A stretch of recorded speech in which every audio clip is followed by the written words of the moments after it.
Borderline personality disorder is one of the most misunderstood and highly stigmatized mental health conditions there is. Because of this, doctors didn't recognize that I had BPD for 12 years, even though I met the diagnostic criteria. So I'm here today to break down that criteria and hopefully provide a more accurate understanding of the diagnosis. If you're new here, hello, I'm Sarah, and I've been in remission from borderline personality disorder for almost 2 years. I have gone 23 months without meeting the diagnostic criteria or having any instances of self-harm or suicidal ideation. Yay! I am not a professional, but I have extensively studied work from experts on this topic. I have my own experience, and I also take in a lot of information about the experiences of others. I am not here to diagnose you, but I am going to explain the criteria defined by the big old book that professionals use to diagnose mental health conditions, the DSM-5. You can find this criteria anywhere on the internet, but my explanation is going to be more thorough because I believe this subject calls for it. BPD is one of the 4 cluster B personality disorders found in the DSM-5. It is defined as a pervasive pattern of instability of interpersonal relationships, self-image, and affects, and marked impulsivity beginning by early adulthood and present in a variety of contexts. Huh? Don't worry if you don't know what any of that means. That's why we're here.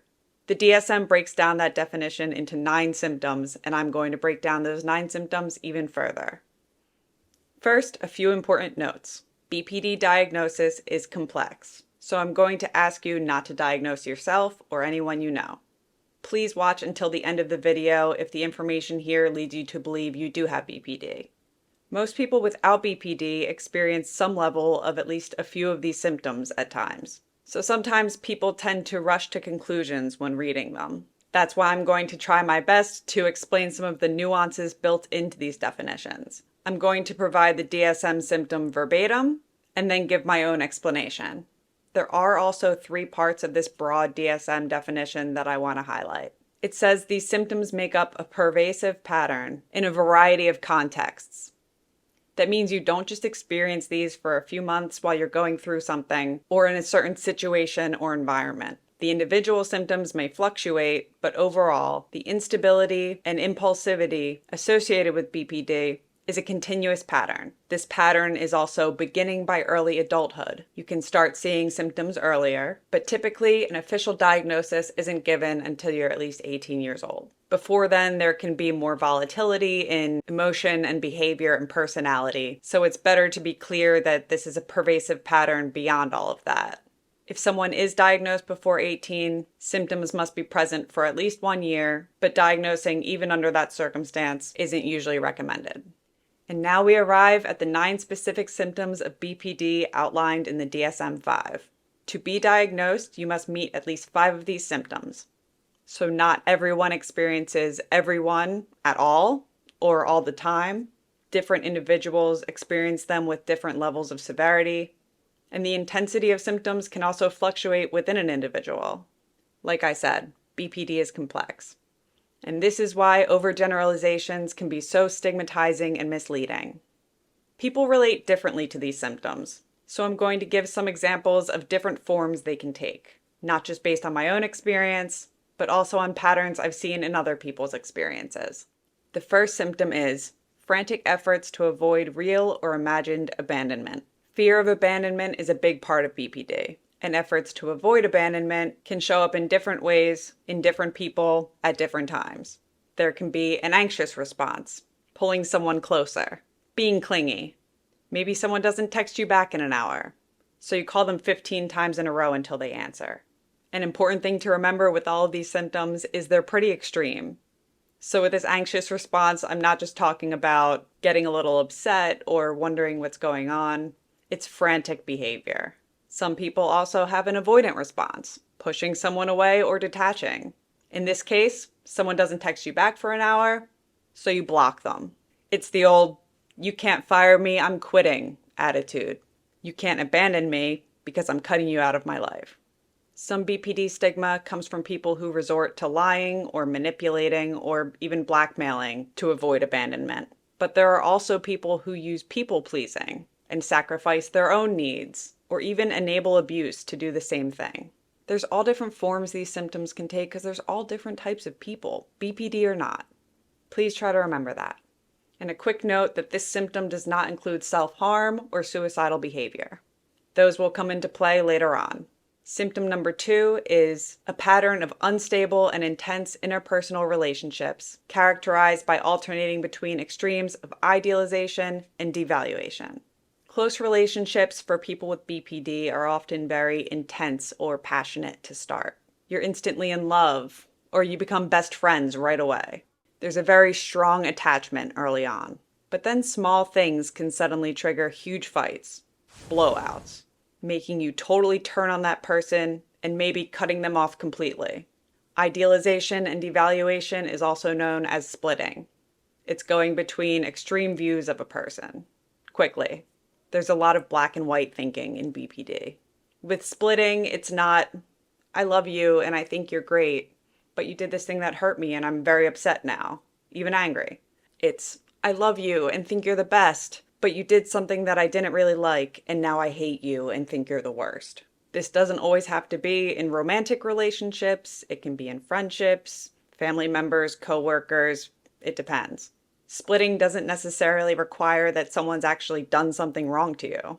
It can sort of be like getting the ick, but to an extreme. And remember, this is a pattern, not just one unhealthy relationship. Symptom number 3 is identity disturbance.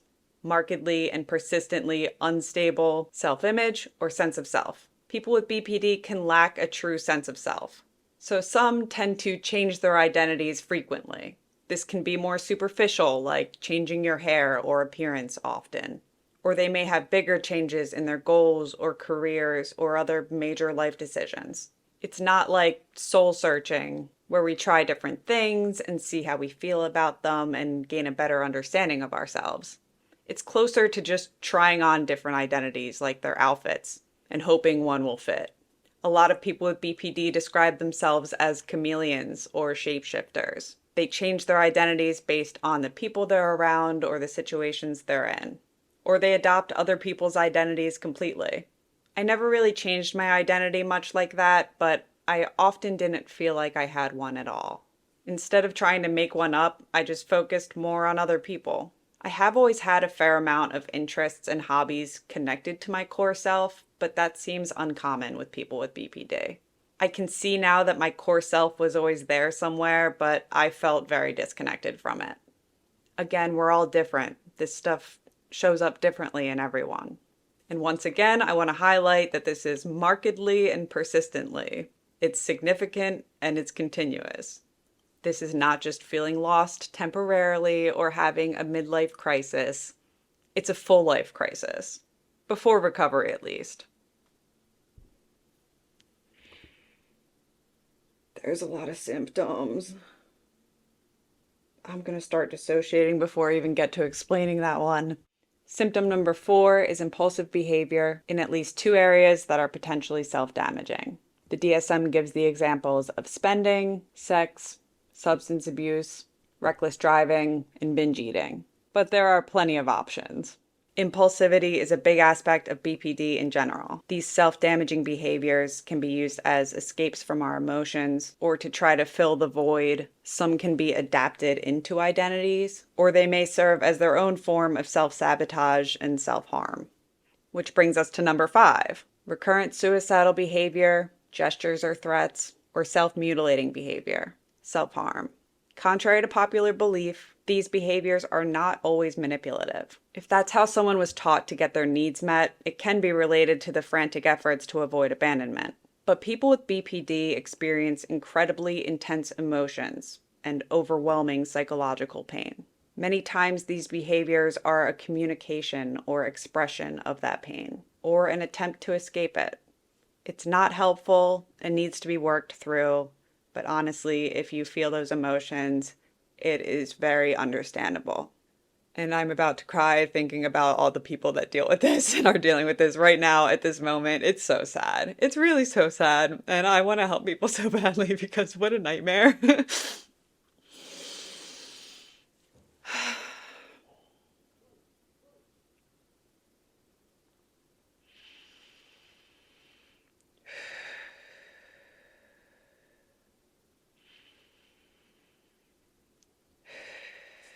Okay, we're good. So another emphasis on recurrent. These behaviors are a pattern. Seriously, I'm fine, but if you're going through it, I feel for you. Symptom number 6 is affective instability due to a marked reactivity of mood.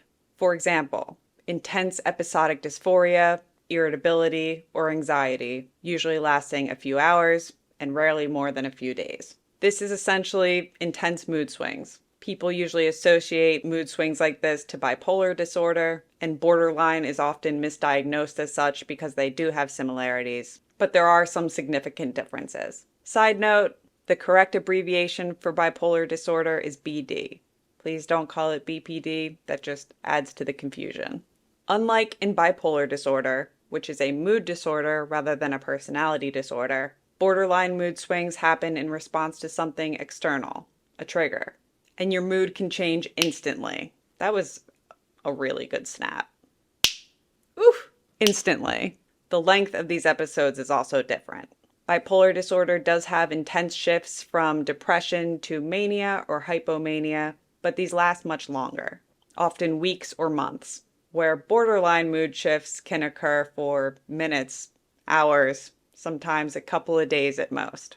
One thing I do want to mention, at least briefly here, is something that makes BPD diagnosis especially difficult. Beyond having similarities to other mental health disorders, there's an incredibly high rate of comorbidities. Pure BPD is uncommon. So someone with BPD may very likely also have a mood disorder like depression or bipolar, where they're experiencing longer episodes at times. But if you only have a mood disorder and not BPD along with it, you don't really experience these rapid shifts at other times.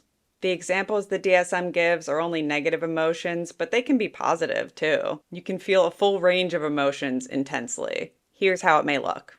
Say you're hanging out with your partner and things are going well, so you feel great, on top of the world. Then something little happens that makes you feel rejected, and you shift to angry, very angry, and you start a big fight or act out in even worse ways. Then you quickly fall into intense shame and depression or anxiety that you've ruined things completely. And if your partner assures you that you haven't and they still love you, maybe you feel happy again. It can truly be a roller coaster of emotions. Symptom 7 is chronic feelings of emptiness. Personally, I think this symptom should come earlier in the list because I think it relates more closely to other symptoms like an unstable sense of self. This emptiness can lead to trying to fill the void with impulsive behaviors or intense relationships since you don't feel whole yourself. There are a lot of connections between these 9 symptoms, which we are almost through. Symptom 8 is inappropriate, intense anger, or difficulty controlling anger. For example, frequent displays of temper, constant anger, recurrent physical fights. Going back to the mood swings, these can often in BPD shift to not just anger, but rage. It is deemed inappropriate because it can be in response to things that don't usually warrant anger and definitely not that level of anger. That's instability. And it's not rare for people to act out on these feelings because they're so intense. It goes back to impulsivity and lack of behavior control. I always think of BPD rages when I see those angry Karen videos, where something little happens and they totally lose their minds and freak out no matter where they are and who they're talking to. I'm not saying they're doing it because they have BPD, but it does look similar, especially when they quickly shift to regret or confusion or whatever else when they realize they're being filmed. But I digress.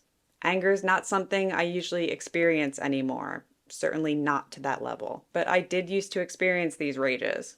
It is shameful. It felt like there was a completely different side of me that would come out at those times. I've broken a number of things, and there are quite a few holes on the walls of my childhood home. Luckily, my apartment's walls are cement. I'm just kidding. I don't really have a problem with punching walls anymore. And finally, symptom number 9, transient, stress-related paranoid ideation or severe dissociative symptoms. Paranoid ideation is feeling like others are plotting against you or people are out to get you.